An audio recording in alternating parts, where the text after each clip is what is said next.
मैं आपको बता रहा हूँ नालंदा के बारे में।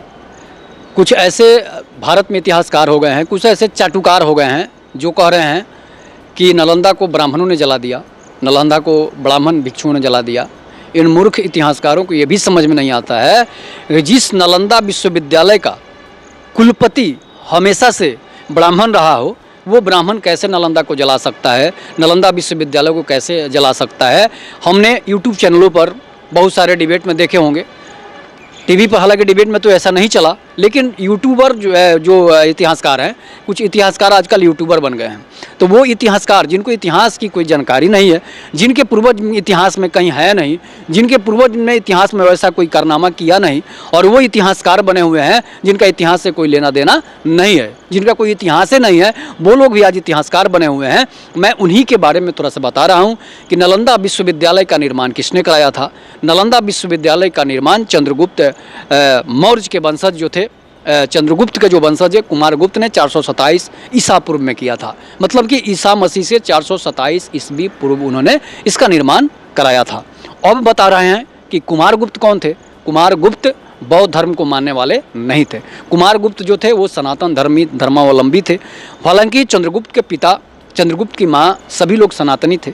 और चंद्रगुप्त मौर्य ने जो है बौद्ध धर्म का प्रचार करवाया था, लेकिन वो बौद्ध धर्मी नहीं थे। सम्राट अशोक जो है वो बौद्ध धर्म के अनुयायी बन गए थे।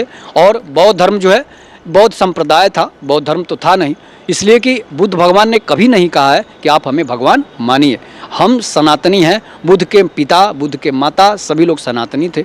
लेकिन बुद्ध भगवान जो हैं, बुद्ध भगवान इसलिए बन गए कि उनका विचारधारा जो थी वो भगवान से मिलती जुलती थी। इसलिए बुद्ध जो है अपनी विचार से, अपनी बुद्धि से वो भगवान बन गए। और उसके अनुयायी जो था, उनके नाम पर जो धंधा करने वाले लोग थे वो अपना चंदा चालू कर दिए, धंधा अपना भिक्षा मांगना चालू कर दिए। और जो भिक्षा मांगते हैं वो ब्राह्मणों को ही कहते हैं कि ब्राह्मण भिखारी होते हैं। तो फिर आप कौन सा भिक्षा मांग रहे हैं, आप भी भिखारी हुए। लेकिन मैं आपको बता रहा हूँ कि नालंदा विश्वविद्यालय को जो लोग कह रहे हैं कि ब्राह्मणों ने जला दिया, आप साबित नहीं कर सकते हैं कि ब्राह्मणों ने जला दिया। एक तो पहला नंबर कि नालंदा विश्वविद्यालय जो था वो सनातन धर्म के अनुसार वहाँ पर पढ़ाई होता था, वेदों की शिक्षा दी जाती थी, ग्रंथों की शिक्षा दी जाती थी, रामायण और महाभारत की शिक्षा दी जाती थी। हाँ, बौद्ध धर्म की किताबें भी वहाँ पर पढ़ाई जाती थी, जहाँ पर वेद, सौंग, फाहियान, मेगास्थनी ये सारे लोग आए थे। मैं आपको बता रहा हूँ कि आर्यभट्ट जो थे, आर्यभट्ट ब्राह्मण थे, और आर्यभट्ट नालंदा और तक्षशिला विश्वविद्यालय के कुलपति भी रहे थे। इसलिए कि कैसे आप कह सकते हैं कि वो ब्राह्मण जो नालंदा को जलाएगा, कभी नहीं जला सकता है। मैं आपको बता रहा हूँ बख्तियार खिलजी ने क्यों नालंदा को जलाया था। नालंदा, बख्तियार खिलजी को एक बीमारी हो गई थी। लड़ते लड़ते जब वो वापस लौट रहा था तो उसे कोई बीमारी पकड़ ली, और वो बीमारी जो है उसने कहा कि ये बीमारी जो है कहीं भी ठीक नहीं हो सकता है, सिर्फ और सिर्फ नालंदा के डॉक्टर जो हैं, आयुर्वेद जो वैद्य हैं वही ठीक कर सकते हैं।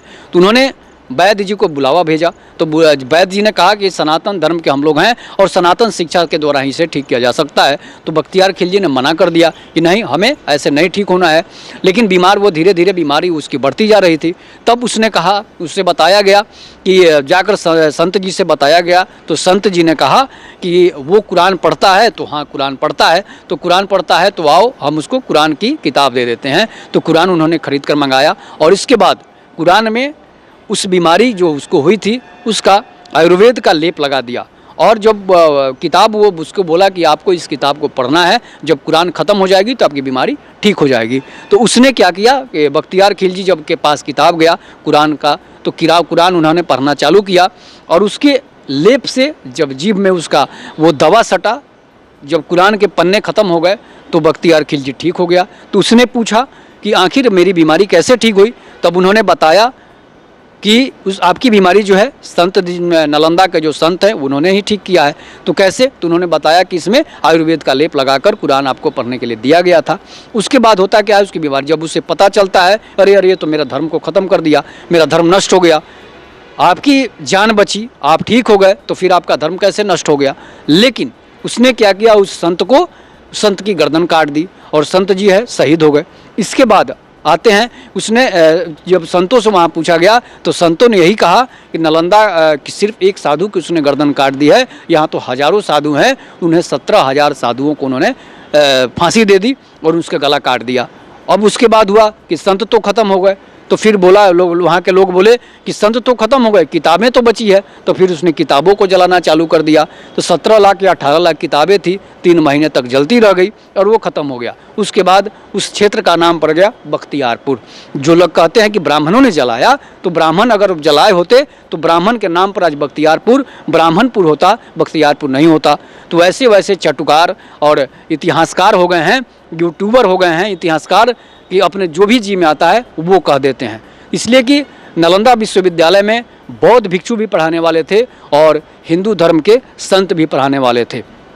उस समय बौद्ध की धर्म जो है विकास कर रहा था और हिंदुस्तान जो था, हिंदू जो थे वो अपना, हालांकि हिंदू तो पहले से ही आयुर्वेद के डॉक्टर थे, इसलिए बौद्धों की शिक्षा उनके द्वारा दी जाती थी।